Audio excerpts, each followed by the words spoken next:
Jeg hedder Umut, og jeg er ejer af Grisen Grillbar, som ligger på Fredensgade på Nørrebro. Da jeg duftede til min kombination, der sagde jeg bare, her er den, vi behøver ikke at dufte mere, fordi det er sådan en god øl skal dufte.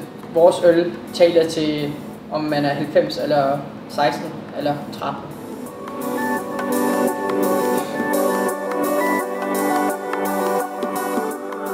Jeg hedder Trine Tuxen, og jeg har et smykkemærke under det samme navn, som hedder Trine Tuxen Jewelry. Den fladeste oplevelse, det må være at få sådan en helt fesen øl uden kulsyre. Så jeg har bedt om, at der skal addes så meget kulsyre, som man nærmest får proppen i øjet, når man åbner sin øl. Altså, som udgangspunktet var jo for mig at prøve netop at få mine følelser og mine opfattelser af Nørrebro på flaske.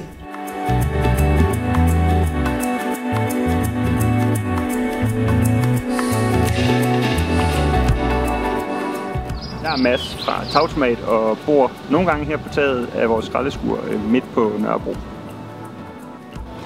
Jeg har lavet den her øl, fordi jeg rigtig godt kan lide mørk øl, men synes det kunne være spændende, og man kunne lave en let udgave, som principielt kunne drikkes fælles nede på Dronning Louises Bro.